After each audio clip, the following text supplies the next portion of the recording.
नमस्कार मेरे प्रिय विद्यार्थियों, कैसे हैं आप लोग। आशा करता हूं आप स्वस्थ होंगे और अच्छे भी होंगे। आधुनिक हिंदी साहित्य के बहुमुखी प्रतिभा के धनी कवियों में रघुवीर सहाय आज किसी परिचय के मोहताज नहीं हैं। हिंदी एजुकेशन चैनल में मैं आपका हार्दिक अभिनंदन करता हूं। तो आइए अब मैं समय न लेते हुए आधुनिक काल के महान कवि रघुवीर सहाय जी का साहित्यिक परिचय आपके समक्ष प्रस्तुत करने की कोशिश करता हूं। इसे आप ध्यान देकर सुनिएगा। रघुवीर सहाय जी का साहित्यिक परिचय आधुनिक हिंदी साहित्य के बहुमुखी प्रतिभा के धनी कवियों में रघुवीर सहाय आज किसी परिचय के मोहताज नहीं हैं। जी हाँ, ये मूलतः नई कविता के एक सशक्त प्रतिनिधि कवि हैं।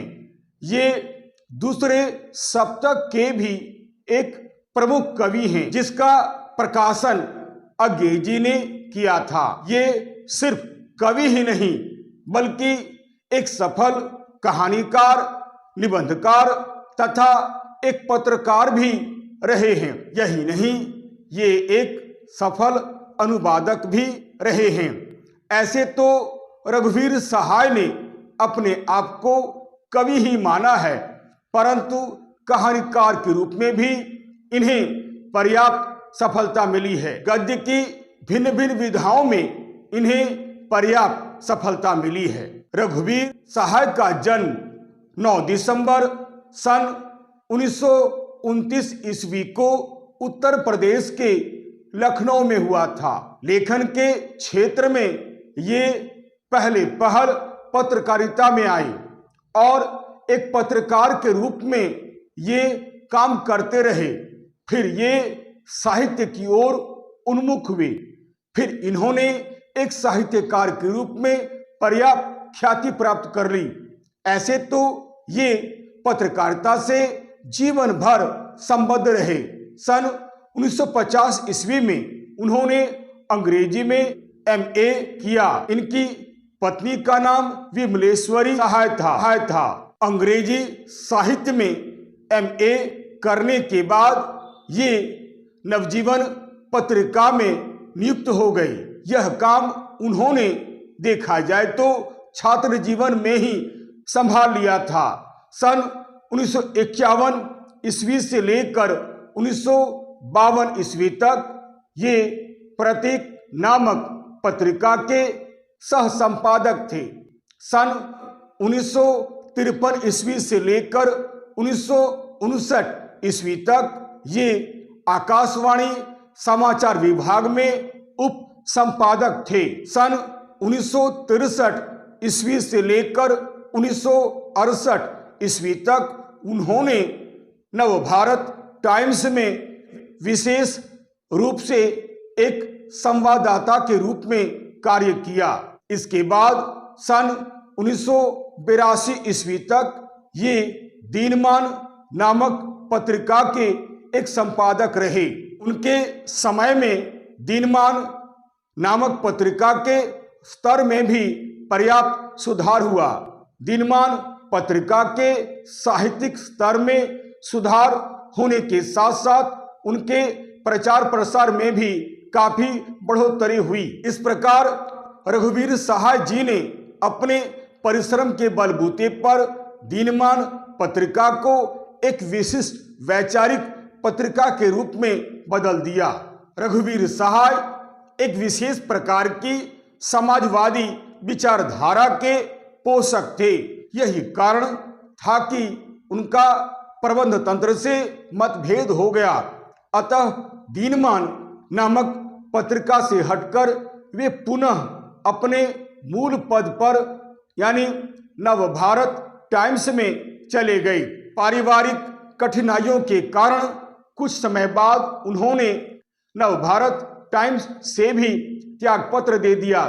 वैसे तो जीवन के अंतिम समय तक वे साहित्य के सृजन में ही लगे रहे, और भिन्न भिन्न पत्र पत्रिकाओं से भी जुड़े रहे। भाग्यवश 30 दिसंबर सन 1990 ईस्वी को प्रातःकाल के समय उनका देहावसान हो गया, जो हिंदी साहित्य के लिए एक अपूरणीय क्षति थी।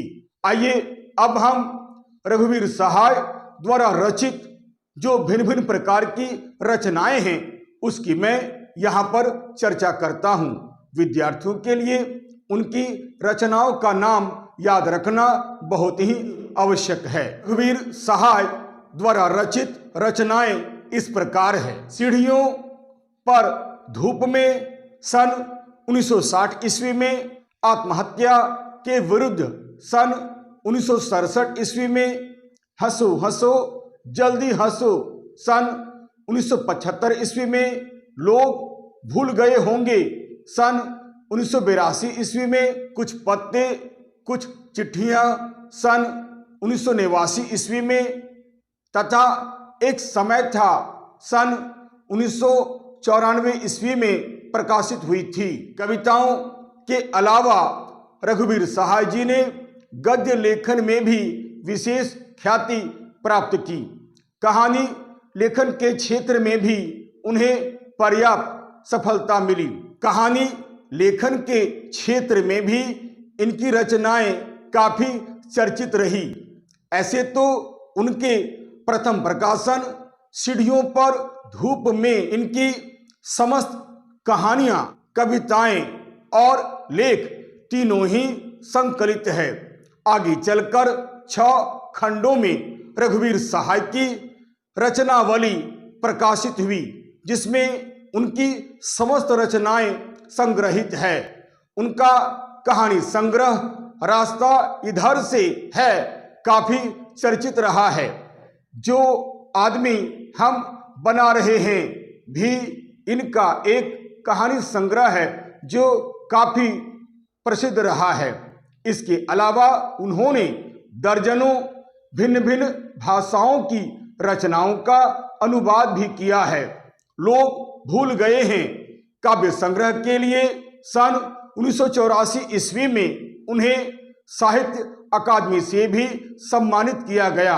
आइए अब मैं रघुवीर सहाय द्वारा रचित जो रचनाएं हैं उन रचनाओं में कौन कौन सी विशेषताएं दिखलाई पड़ती है उसे मैं यहाँ पर अति संक्षेप में बताने की कोशिश करता हूँ। इसे आप ध्यान देकर सुनिएगा।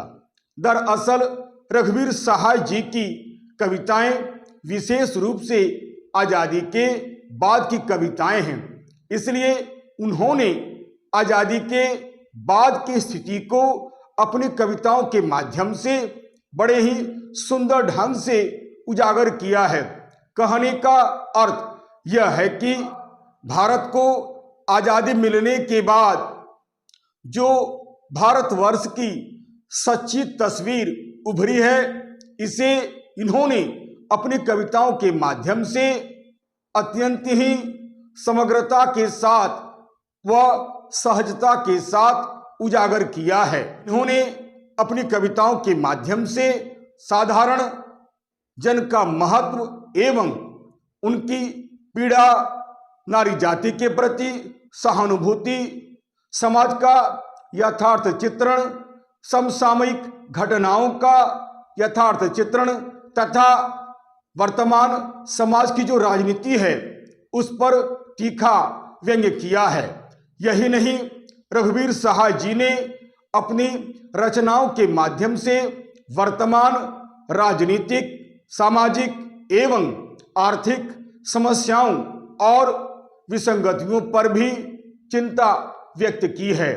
इसके अलावा नैतिक मूल्यों में आए हुए बदलाव एवं सामाजिक परिवेश में बढ़ते हुए संशय एवं आशंका का स्वर भी इनकी रचनाओं में प्रमुखता के साथ उभर कर आया है। आइए अब मैं काव्यगत विशेषताओं को बताने के बाद इनकी भाषा किस प्रकार है इसके बारे में भी संक्षेप में जानकारी आपको दे देता हूं। कला पक्ष, रघुवीर सहाय जी ने अपनी रचनाओं में अत्यंत ही सरल, सरस, सहज तथा स्थानीय भाषा में काव्यों की रचना की है। दरअसल रघुवीर सहाय अपनी बात को जन जन तक पहुंचाना चाहते थे तथा उसमें एक प्रकार की जागृति लाना चाहते थे। इसीलिए रघुवीर सहाय जी ने प्रायः बोलचाल के शब्दों का ही प्रयोग किया है। यानी रघुवीर सहाय जी की भाषा सरल, सरस, सुबोध तथा शुद्ध साहित्यिक खड़ी बोली हिंदी है। इन्होंने संस्कृत के तत्सम शब्दों के साथ साथ तद्भव शब्दों का भी प्रयोग बड़े ही सुंदर ढंग से किया है। यही नहीं, रघुवीर सहाय जी ने अपनी रचनाओं के माध्यम से छंदों एवं अलंकारों का भी प्रयोग बड़े ही सुंदर ढंग से किया है। रघुवीर सहाय जी ने प्राचीन छंदों के साथ साथ कुछ नए छंदों का भी प्रयोग बड़े ही सुंदर ढंग से किया है। इन्होंने अपने काव्यों में प्रायः सभी अलंकारों का प्रयोग बड़े ही सुंदर ढंग से किया है। अनुप्रास, रूपक, उपमा तथा पुनरुक्ति प्रकाश अलंकार के साथ साथ विशेष विपर्य अलंकारों का भी प्रयोग बड़े ही सुंदर ढंग से किया है। इनकी भाषा बोधगम्य एवं प्रवाहमयी है। इन्होंने विषय के अनुरूप शब्दों का चयन बड़े ही सुंदर ढंग से किया है ताकि अर्थ एकदम स्पष्ट हो जाए। आइए कला पक्ष पर विचार करने के बाद अब मैं निष्कर्ष आपके सामने प्रस्तुत करता हूं। निष्कर्ष इस तरह हम देखते हैं कि रघुवीर सहाय हिंदी के एक प्रगतिशील रचनाकारों में से एक प्रसिद्ध रचनाकार हैं। समकालीन हिंदी कविता के एक महत्वपूर्ण स्तंभ हैं। दूसरे शतक के एक प्रमुख कवि हैं। पद्य के साथ साथ गद्य विधा में भी लेखनी चलाकर हिंदी जगत में एक अलग पहचान बनाने वाले रघुवीर सहाय एक बहुमुखी प्रतिभा के धनी साहित्यकार हैं। आशा करता हूं इस वीडियो के माध्यम से आपने रघुवीर सहाय के बारे में पूरी जानकारी प्राप्त कर ली होगी। यह वीडियो आपके लिए बहुत ही उपयोगी सिद्ध होगा। यदि आपको यह वीडियो अच्छा लगता है, उपयोगी लगता है, तो आप इसे लाइक करें, शेयर करें और तो और सब्सक्राइब करना आप बिल्कुल नहीं भूलें।